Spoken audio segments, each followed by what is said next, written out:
2 by Adkun. Chapter 1. Heartless. A branch hit her across the muzzle and left a sharp tang of blood on her trembling lips. Tears streamed down her cheeks and nose as she made a sudden turn and snatched the offending branch in her teeth, pulling and twisting it violently. The wood broke with a loud snap, then echoed among the dark trunks of the forest. The trees loomed high above her in the still summer air as the forest fell silent again. Now the stillness was broken only by her frantic sobbings and struggle for breath. The forest seemed as if it was listening. She spat out the branch and looked around hopelessly. She had no idea where she was. She hadn't looked where she ran or cared to stop and think about it. She didn't care. She just wanted to be lost and forgotten in the forest. It didn't matter if they never found her. It didn't even matter if she died, she thought as she pushed through the thicket. Thorns and branches tore at her frazzled mane and wings. They probably wouldn't even care, so why should she? Her life was ruined, and it had all started with a letter. The letter had been delivered by Derpy, who had for once endeavored to put it under the door of the Cloud Manor instead of a nearby tree or faraway bush. It had been waiting neatly on the floor for her when she came back from working late on the weather team. Rainbow Dash had been so stunned by this that she had decided to buy the friendly mail mare something nice from Sugarcube Corner when next they met, as thanks for a job well done. She then had picked it up and promptly forgotten everything else. Had somebody asked her then and there, she probably wouldn't have been able to recall her own name if it wasn't written on the envelope. It was a simple envelope, a kind of plain cover that suggested it wasn't very formal but not from a close friend either. But it had a little logo stamped on the back, showing a simple pair of wings with a bolt of lightning down the middle. The logo wasn't very prominent, as if it didn't want to get you too excited. It had gotten Rainbow Dash excited, and she had carried it delicately over to the couch. She had sat for what was probably hours just staring at the envelope, turning it over and over while being too afraid to open it. Finally, she had ripped it open with her teeth very carefully, and pulled out a small letter written in a large, steady hoof. "Hey-o, Dash," it had begun, very informally, and continued in the same manner. "How is Ponyville? I hear it is a lovely place this time of year. I have a few weeks' vacation coming up before our next big tour, and I was planning a week or two in the country when I thought of you and your lovely friends. It would mean so much to me if you could show me around and introduce me to the town. If you have the time, that is. I wouldn't impose, of course, but I'm sure I can think of a way to repay you for your kindness. Wink. Let me know. Looking forward to it. Saurin!"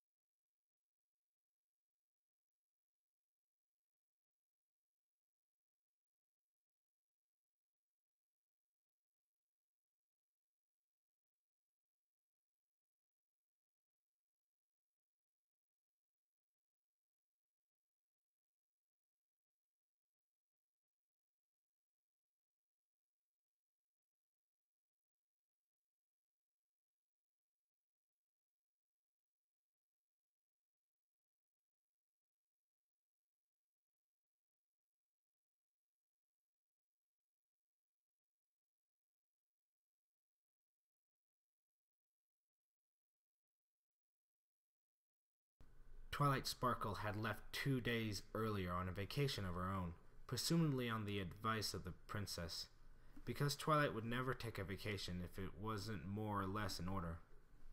She had left the library in Spike's capable claws, although not before emptying the shelves of some light reading to drag along with her. Rarity had been in Canterlot for the week to showcase her latest creation at some fancy fashion fair, and the Apple family was visiting Applejack's cousin Brayburn in Appaloosa. This had left Pinkie Pie with only 2 of her bestest friends to throw parties for, but Rainbow Dash had other plans for how to spend her summer nights. Rainbow Dash didn't always want to admit it, especially when it involved such things as butterfly migration, but she loved spending time with her shy Pegasus friend. They had always been close, so she had invited Fluttershy out a few times. The two had spent a lot of time alone without Pinkie, just the two of them, which was why the pink pony had a lot of pent-up partying when Saurin arrived. The whole town was invited. It was wild. Saurin had thankfully taken it all in stride and really seemed to enjoy being the center of attention. He had gotten along quite well with every pony, all of them eager to meet the famous stallion. Things had been quieted down after the first few days, and Rainbow Dash got to spend some time showing him around or just hanging out. Sometimes he had come by when she was working and even helped out with the clouds, but most of that idle time had been spent with Fluttershy. Possibly, as Rainbow Dash had reasoned, because the shy Pegasus offered some peace and quiet from all the partying and other excitement. He had really seemed to get along with all her friends. It had been like a dream come true. 2 whole weeks with one of the Wonderbolts, and all she had to do was to make sure she made a good impression so he would speak well to her to Spitfire. That had been easy, right up until today, only a few days before Saurin had to return, when the dream had become a nightmare, and she was now running away from it. Rainbow Dash was forced to land in a small glade as the memories from less than an hour ago hit her again. She found it hard to breathe, sobbing painfully and hating herself for it. She hated it all. Hated Saurin, hated Fluttershy, hated Ponyville. But most of all, she hated herself. She had gone to see Fluttershy after working the evening shift. Nights were warm, and the window to her friend's room had been open. Saurin broke the kiss and nuzzled Fluttershy's cheek. The yellow Pegasus was blushing brightly and smiling, but looked down as he led her toward the bed. I'm not sure, she said quietly and trailed off. He stopped and ran a hoof through her mane as he looked into her eyes. She had small blue flowers behind an ear, blue like her eyes. Rainbow Dash noticed that Saurin had a small yellow feather in his mane. You don't have to be afraid, he said. Fluttershy continued to look down at her hooves. It's not that. I'm just not ready yet, she said in a tiny voice. I want us to know each other better first. Saurin reached out and gently lifted her head back up, smiling at her as she hugged her. I wouldn't dream of doing anything you're not comfortable with, he whispered, barely heard through the window. I can wait for you. Rainbow Dash felt a strangled cry escape her throat, the only thing her screaming mind could express at the moment. They both turned around and must have seen her. She could hear Fluttershy calling her name behind her as she raced toward the forest. But she didn't care. There was nothing to explain. I thought you loved me too, she sobbed as she tried to bring herself to stand back up again. She was tired and hurt all over. I thought we had something, she cried and felt herself collapse again. The anger rose back up. How could Fluttershy do this to her? After everything, she thought she heard something move in the darkness behind her and turned, glaring at the shadows. She knew the forest was dangerous, but she was angry and she wasn't thinking. She just didn't care. Come on out! I'm not afraid of you! She cried into the darkness. The forest was listening again. There were no sounds. Then a twig snapped behind her. Rainbow Dash spun around again and rushed forward, but one of her legs stayed behind. She fell over with a pained cry as the leg was twisted and pulled. Through tears, she looked back at where her leg was stuck among the roots. The glade she was in was full of roots, ancient and gnarled, winding in and out among each other until you couldn't even see the ground below.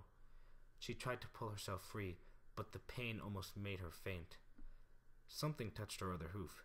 She pulled it away and looked down at a root snaking its way around her. She tried to move away, but the movement made her leg hurt.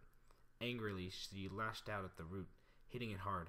The whole mass of root began to tremble under her as all the roots came to life, like a pit of angry snakes, and she was sitting right in the middle of it.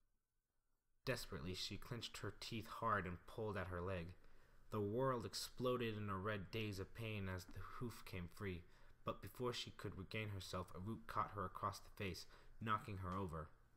Another one wrapped around her and pulled her down hard against the withering mass before she could unfold her wings.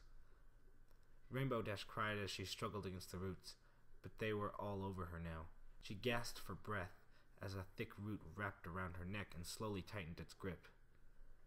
There was nothing she could do. It was over before she had a chance. Rainbow Dash knew she was going to die. A moment ago, she had almost welcomed the thought, but now as the grip of death closed around her, she didn't want it to end like this. Now that it was too late, she suddenly didn't want to die. "Help!" she croaked feebly with the last bit of air in her lungs. She knew no pony would hear it. A sudden flash of pure white light lit up her world in a blinding vista of shifting landscapes and faces too fast gone to make out. Rainbow Dash gazed into the sea of light and saw two figures descending toward her, their wings beating. It was the last thing she saw before the light died. "Everywhere up there, searching for something. Dinna ken what they be after, but we better be staying low down here. How's the boonies, lass? Any better yet?"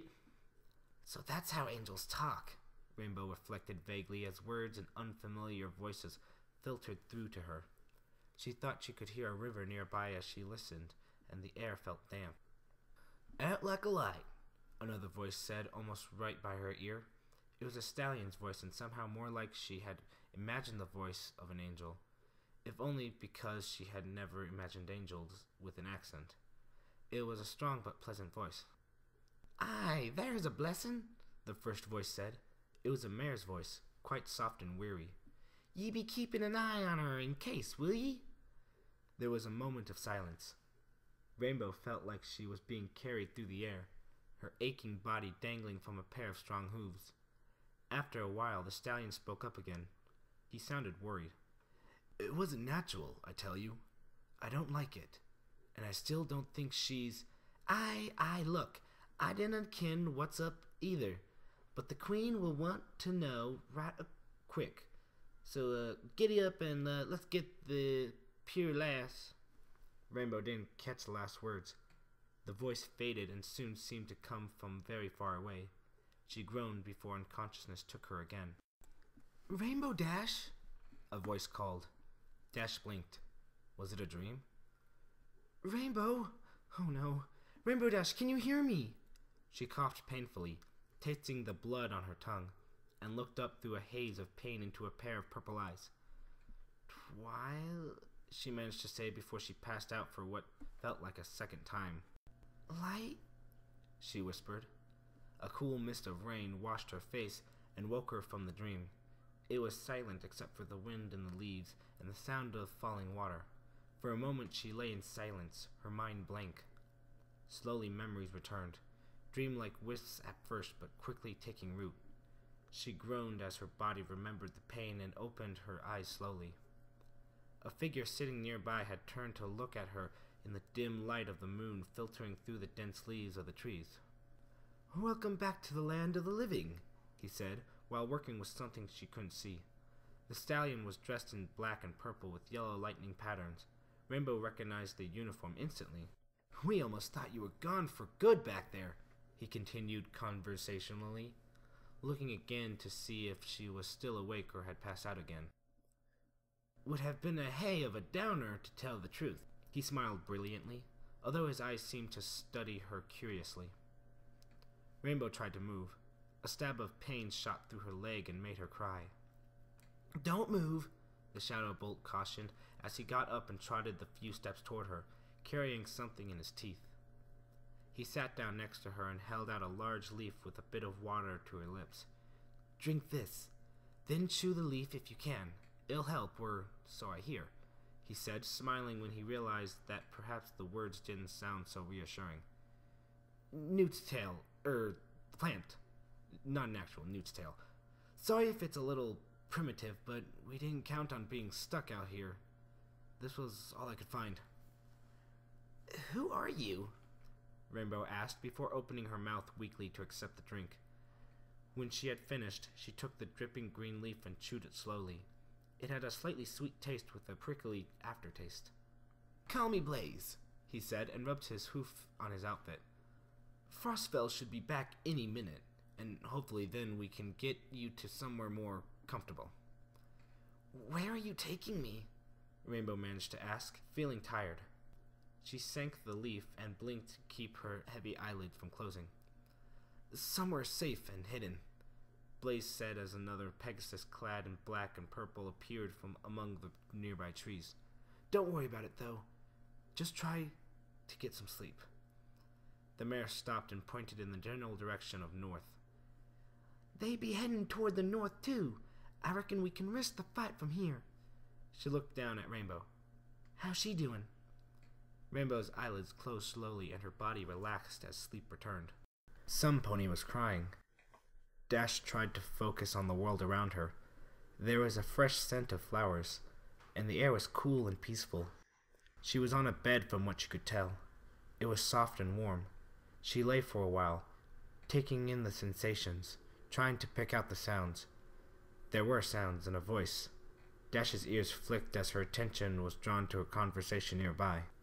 "I am sorry," a voice said, marked by sorrow and a hint of uncertainty, as if the speaker wasn't really sure what to say. It seemed vaguely familiar, a powerful and regal voice despite the mood. "I know this is painful, but I must report to my sister with haste. If you can think of anything else, anything at all," she said. There was a long silence, except for a faint sniff. "I don't know, Luna. I have no clue. Nothing makes sense at all." This voice was definitely familiar. Twilight Sparkle sniffed again. "Maybe she called them somehow, but I don't know how she could." "I understand," the princess said slowly. There was another brief pause. "I shall have to leave for now. Would you like me to deliver the news?" "No," Twilight said. Dash could imagine her shaking her head. "I'll do it. They will appreciate hearing it from a friend first. It's the least I could do." Dash wondered what they were talking about. It sounded so somber. She turned carefully and winced, expecting a stab of pain, but found to her surprise that all her legs seemed to be unbroken. Her head felt like it hit a concrete wall in the middle of a sonic rainbow, though. She opened her eyes and winced at the light. Twilight was sitting nearby with a handkerchief and her head held low. The princess had a comforting hoof around her shoulders, but was about to get up. "X!" Dash tried to speak, but barely a choked whisper escaped her. She wanted to ask for a glass of water. The sound seemed to startle Twilight. Both of them turned to look at Dash with surprise. She tried again and coughed. Twilight got up and approached her bed uncertainly, looking at her with disbelief. "Rainbow Dash?" she asked, and examined Dash. How are you feeling?" Luna was standing behind her, watching Dash with an unreadable expression. Water," she managed to say, and shivered slightly as Twilight's cold hoof touched her neck. The unicorn looked thoughtful, while Luna looked around and levitated a glass of water from a nearby table toward Dash. Twilight took over the glass and gently held it up to Dash's lips. Dash drank slowly, feeling better as she drank the cool liquid. "Thank you. I'm better," she said. "What happened? Where am I?" Twilight glanced at Luna briefly, before putting the glass away and examining Dash again. "What do you remember?" Dash concentrated. She did feel a bit hazy now that she tried to remember. "I remember running. I was angry," she said, not wanting to get into details. The memories came back now, and she didn't want to remember them. Not in front of Twilight. "Where were you going?" Twilight asked. I don't know. I just ran. I guess I didn't care," she said, a little annoyed. "Away. I was going away, all right? Then there were all these roots grabbing me, and I couldn't get free. There was a great light and two She paused, confused. "The shadow bolts. There were 2 shadow bolts. Did they rescue me?" Twilight exchanged another look with Luna. She looked back at Dash. "I found you in the forest. You were alone. There had been a flash of light. We were investigating that, and it's why I was there, but I don't remember any roots. You looked like you had crash-landed at a very high speed." Luna's brow furrowed slightly. I do not recall the shadow bolts being on patrol tonight. I shall have to look into that. Might have been... It was hazy. Now that she tried to remember, she suddenly wasn't so certain. Could have been a dream, but I'm sure about the roots. They were strangling me, and I thought I would die for sure. Do you remember the elements? Twilight looked at her carefully. Luna was watching too. Dash blinked at the strange question. Elements? Sure, I guess. She wasn't sure where this was going or what was going on. She was confused and mildly annoyed. She hadn't expected this kind of questioning. Is something going on? What's the deal with all these questions? I almost died, you know. You could show a little concern. Twilight leaned over and gave her a light hug, careful not to squeeze her. Sorry, it's just... Luna levitated something off a nearby shelf and held it up. Dash recognized the 5 gold necklaces and the crown. You were wearing these, the princess said, putting them down on the table. What? Dash stared at the princess and Twilight, looking for some sign of a joke, but both looked serious.